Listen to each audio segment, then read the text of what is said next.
وہ درست راستہ ہے کیا؟ وہ درست راستہ وہی ہے جو ہمارے اللہ نے ہمیں بتایا.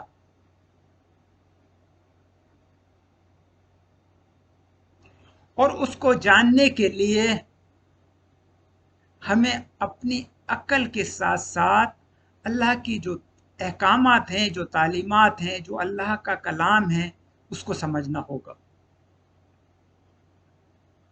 جو اللہ تعالیٰ نے اپنے خاص بندوں کے ذریعے اور خاص طور پہ قرآن اپنے خاص بندے کے ذریعے ہمیں عطا کیا. تو اب ہم اس کو پڑھیں، سمجھیں اور اس کو اپنائیں اگر ہم حقیقی زندگی میں کامیابی چاہتے ہیں. بھئی دنیا کی زندگی حقیقی نہیں ہے. دنیا کی زندگی کی کچھ حقیقتیں ہیں، انہیں ضرور سمجھنا ہے. دنیا کی زندگی کی حقیقتیں یہی ہیں کہ اللہ تعالیٰ نے ہمیں اختیار دے کر کے عقل کے ساتھ بھیجا ہے. ہم اس عقل کا درست استعمال کرتے ہوئے اپنے اختیارات کے ساتھ اللہ کے بتائے ہوئے طریقے کو اپنائیں. اور اس کے لیے ہمیں اللہ کے کلام قرآن مجید کو سمجھنا ہوگا، قرآن مجید کو پڑھنا ہوگا، اس سے رہنمائی حاصل کرنا ہوگی. اللہ پر ایمان لاتے ہوئے، رکھتے ہوئے جب ہم ایسا کر لیں گے تو ہم حقیقی زندگی میں کامیابی حاصل کر سکتے ہیں. دیکھیں، حقیقی زندگی کو قیمت سے حاصل نہیں کی جا سکتی. اگر ہم دنیا کے اعتبار سے دیکھیں کہ دنیا میں ہم جو کچھ بھی حاصل کرتے ہیں اس کے لیے کتنی ایفرٹ کرنا پڑتی ہے، کتنی محنت کرنا پڑتی ہے. تھوڑا سا تصور کیجئے، ہماری پیدائش سے لے کر ہمارے والدین کتنی جدوجہد کرتے ہیں، کتنی کوششیں کرتے ہیں. پہلے توانا بناتے ہیں، پھر اس کی تعلیم و تربیت کرتے ہیں، اس پہ کثیر سرمایہ خرچ کرتے ہیں، شب و روز محنت کرتے ہیں، اور اس کے بعد پھر وہ اس قابل ہوتا ہے کہ وہ دنیا میں کچھ حاصل کر سکے، چاہے وہ نوکری کی صورت میں ہو یا کاروبار کی صورت میں ہو. تو وہ اس قابل ہوتا ہے کہ دنیا میں کچھ حاصل کر سکے. اور دنیا میں سے کچھ لوگ کم اور کچھ زیادہ حاصل کرتے ہیں، اور یہ ایک تسلسل ہے جو چلا آ رہا ہے. لیکن پوری دنیا کوئی حاصل نہیں کر پاتا. حالانکہ خواہش تو بہت سارے لوگوں کی ہوتی ہے، خواہش تو سب کی ہو سکتی ہے، لیکن پوری دنیا کوئی نہیں حاصل کر سکا اور نہ کر سکے گا. لیکن بالفرض کر بھی لیا تو وہ دائمی نہیں ہوگی. جس طرح سے انسان کی زندگی دائمی نہیں، اسی طرح سے یہ دنیا بھی دائمی نہیں، اس کو بھی ایک دن ختم ہو جانا ہے. تو ہمیں حقیقی زندگی کی طرف توجہ رکھتے ہوئے دنیا میں زندگی گزارنا چاہیے. جس طرح سے منزل پہ جانے کے لیے آدمی مسافر سفر کرتا ہے، راستے میں اچھی بری سب چیزیں آتی ہیں، ان سے گزرتا ہوا منزل کی طرف پہنچ جاتا ہے. اسی طرح سے یہ دنیا بھی مسافر خانہ ہے.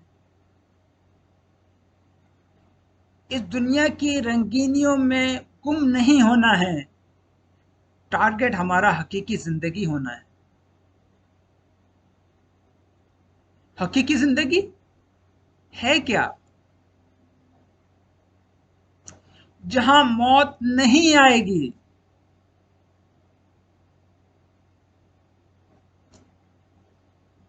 دائمی زندگی. پھر دنیا کی زندگی میں تو ہم چھوٹی چھوٹی چیزوں کے لیے ایفرٹ کرتے ہیں، کسی میں کامیابی ہوتی ہے کسی میں نہیں، لیکن حقیقی زندگی میں وہ سب کچھ ملے گا جو آپ چاہیں گے۔ انسان کی خواہشات ہیں نا، ایک چیز حاصل ہوتی ہے دوسری چیز کی خواہش پیدا ہو جاتی ہے، دوسری چیز حاصل ہوتی ہے تیسری چیز کی خواہش پیدا ہو جاتی ہے، یہ نہ ختم ہونے والا سلسلہ ہے۔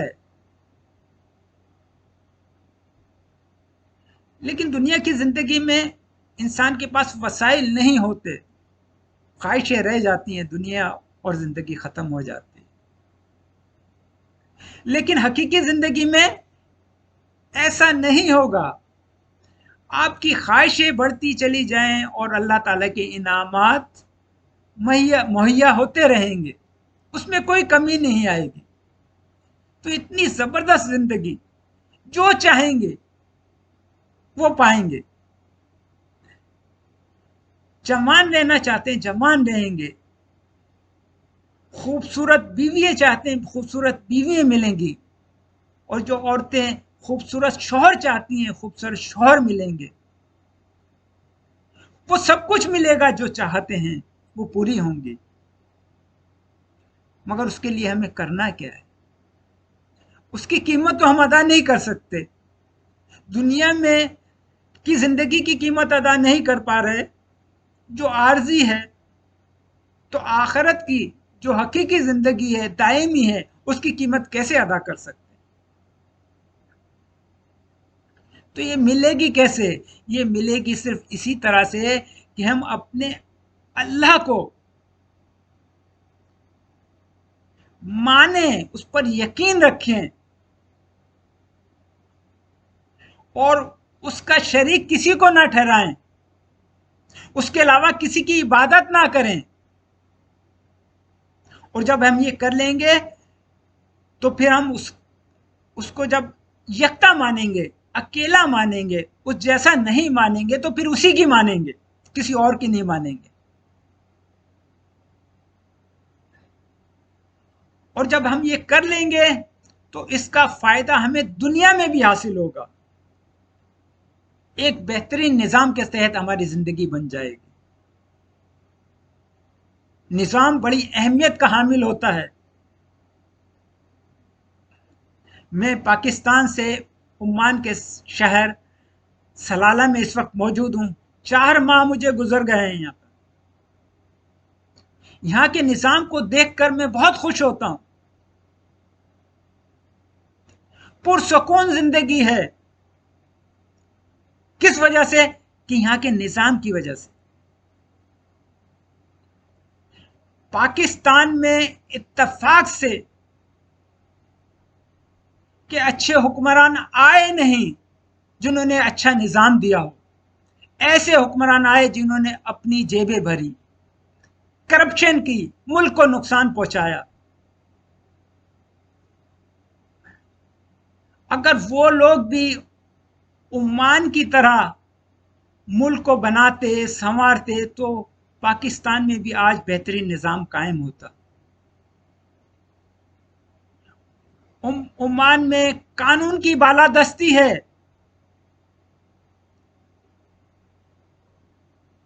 اس کا نتیجہ یہ ہے کہ لوگ پرسکون زندگی گزار رہے ہیں اور شریعت کے مطابق زندگی گزار رہے ہیں۔ میں دیکھتا ہوں پورے عمان میں علماء کرام کی بہترین ٹیم خطبہ مرتب کر کے دیتی ہے اور پورے عمان کے اندر وہ پڑھ کے سنایا جاتا ہے۔ اس سے قومی یکجہتی پیدا ہوتی ہے۔ اور ہمارے پاکستان میں ہر شخص اپنی بولی بول رہا ہے، چاہے وہ شریعت کو جانتا ہو یا نہ جانتا ہو۔ ہر شخص دین کا ٹھیکیدار بنا ہوا ہے۔